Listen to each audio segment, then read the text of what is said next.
Hello everyone and welcome to Yorkshire Gamer's monthly Wargames update, and here we are in August 2022.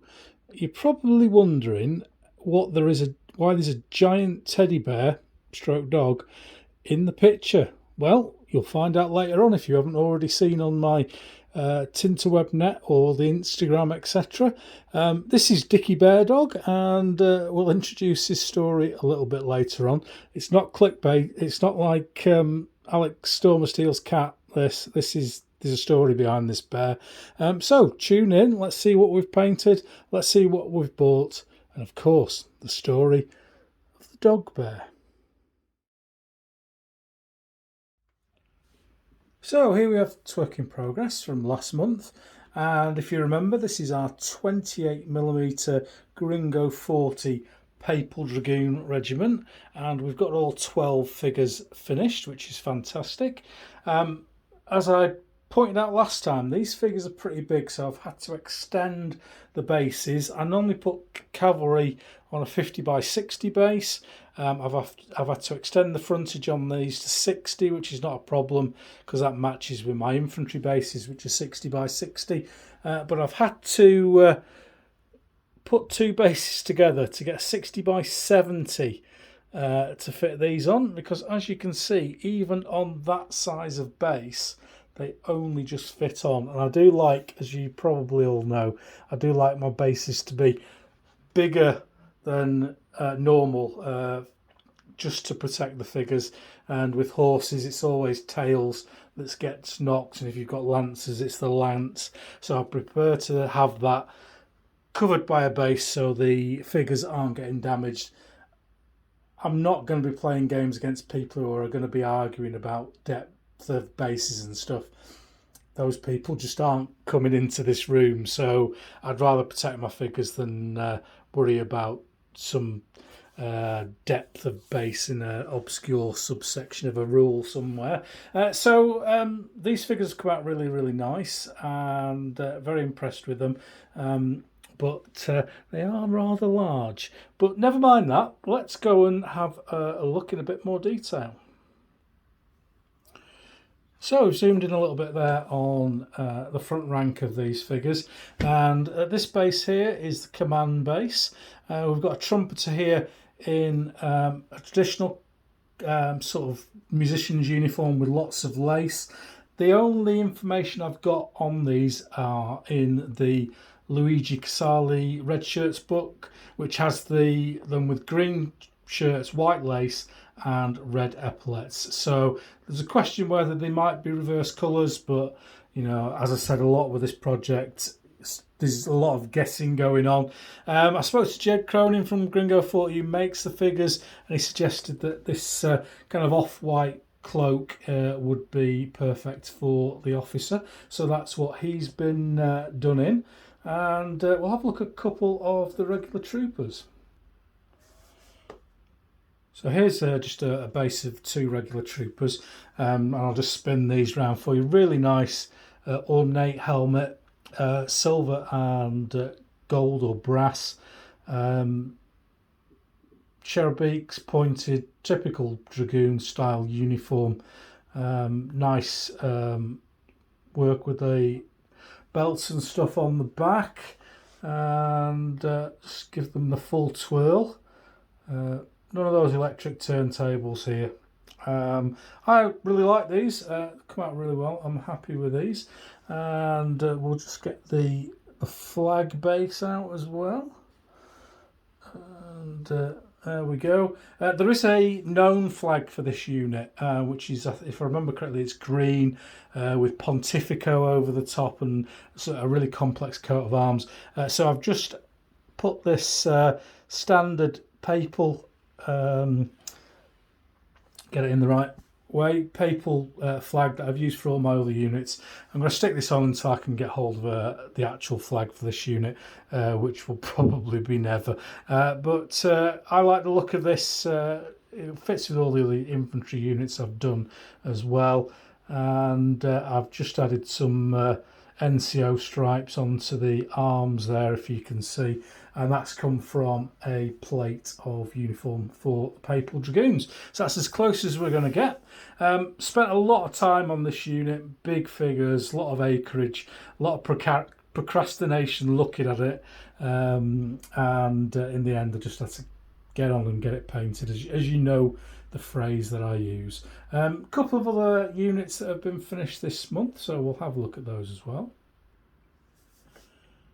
So you may remember last month I revealed my very old 10mm WSS or Malburian Project, which has been lying in a box for about 10 to 15 years, and I got cracking and got a unit of Savoyard Guard done. This isn't the same unit, this is the second unit of Savoyard Guard. There is another one to come, a third unit, and what I'm going to do is I'm going to build up Savoyard and French units side by side, one at a time, because the great thing about the Savoyard army is that it fought on both sides during the war, so it can be used for two things.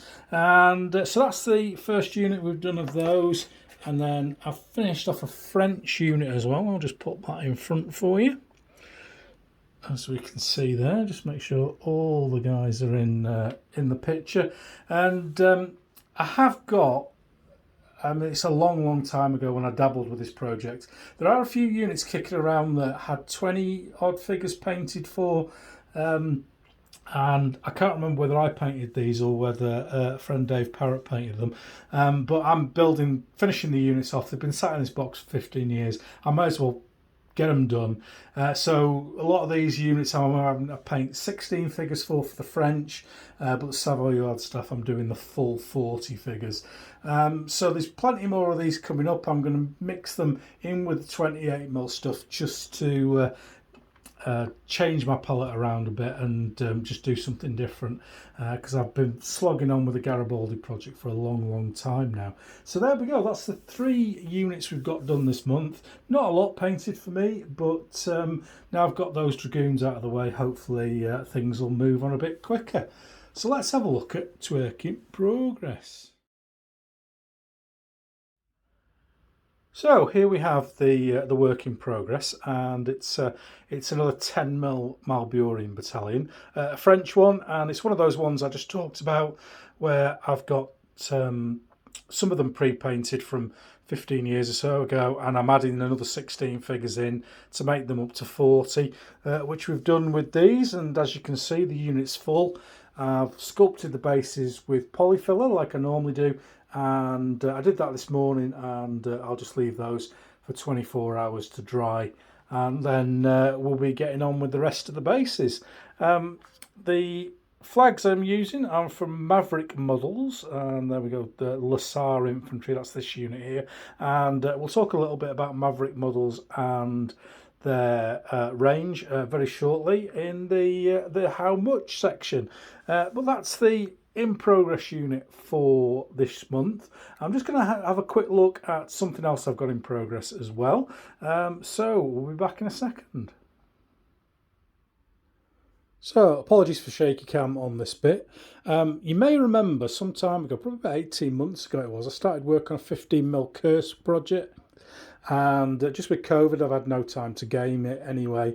And I bought a load of stuff off Richard Naylor on Twitter, and a lot of stuff, and I mean a lot of stuff. So I've been building it up, and I've got a couple of boxes left to go, but I thought I'd just go through these, just show you some project that I might do next, later in the year. Doesn't take me long to do tanks and vehicles. I just tend to knock them out, so there's probably only a month or so's work here, but it's going to be Kursk 1943, so we've got some T70s there, lots of T34 76s. The 85 hadn't come out at the time of Kursk. Some old KV1s that were still kicking around, some more T34s, and a lone ISU 122, I think that is. There was very 40 odd of them kicking around at Kursk. We've got some Tigers, of course, some 251s, some pack guns for the Germans. I think they're pack 40s. I think I've got some 40s and 38s. And just some more transports.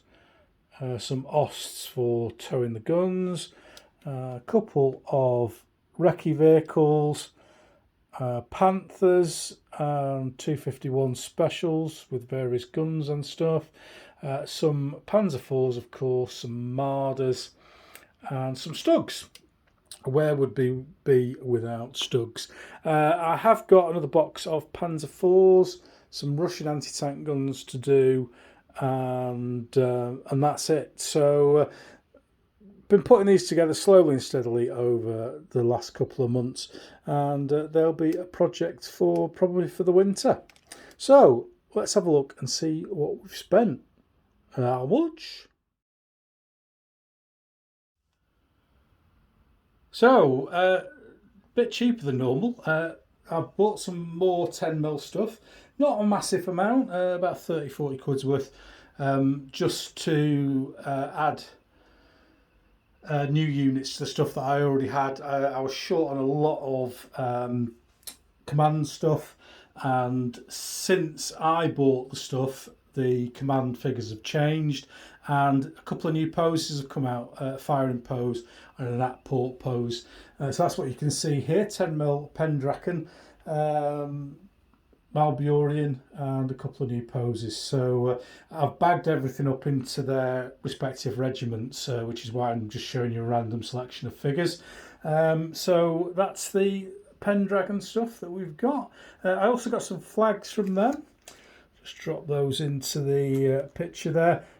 Pretty basic stuff, but I mean the flags, the French flags, are really at the end of the day, and they have got the standard white Colonel's colours, which you need bags and bags of. So they were quite handy, and I'll be using those in due course. Next up were some flags by Maverick Models, and I bought all the flags I needed for Savoy, and quite a few French flags as well. You can see there some of the Irish, the Wild Geese regiments as they were better known. I've actually done a 10-15 minute video on Maverick Models and the flags, so if you're interested in these, I recommend that you have a look at that. I'll put a link in the notes for this, and I go into a little bit more detail about Maverick Models during the course of that. On top of that, I've bought a couple more of the 1/700th ships. I think if you watched last month, you remember I picked up that Bismarck model on holiday in Scotland, and I'm just going to do a little bit of a kind of North Sea Brits versus Germans in 1/700th scale, and it sounds a bit mad, but it's not actually that expensive. These destroyers are about 15 quid each, which is about the price of a GHQ 1/400 scale ship in metal. And with this particular German one, you actually get 2 destroyers in this one here. So 2 destroyers for 14 quid. I'm sure possibly people will be able to print these out, but I'm still not sure about 3D printing. It's all too new for me. So there we go, a couple of ships that I've bought this month, and God knows when I'll get started on them, but it's a nice little project to have in the bag if I fancy doing some modelling at some stage in the future. I've also had a couple of books come in from Helion.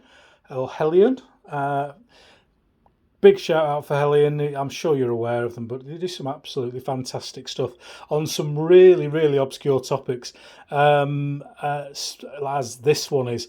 And this is British and Irish Volunteers in the Papal Army, 1860 to 70. So you'll know why I'm interested in this, and you'll probably recognise that uniform there from my Papal Zouaves and the Garibaldi troops.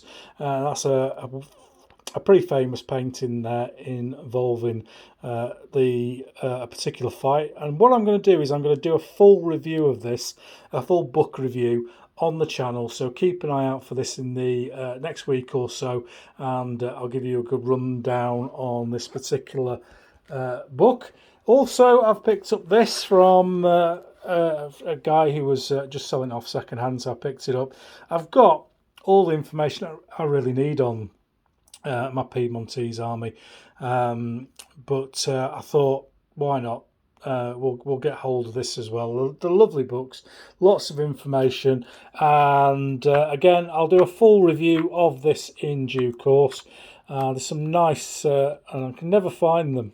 There are uniform plates in here, trust me, and I'm going to have to do them on the review.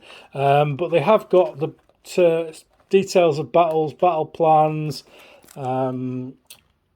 layouts of battles, orders of battle, everything that you need really to cover the sort of the southern end of the War of Hispanic Succession in northern Italy with Eugene and the Piedmontese, the Imperialists versus the French. So again, I'm going to do a full book review on that in due course, but that's everything that we've bought this month.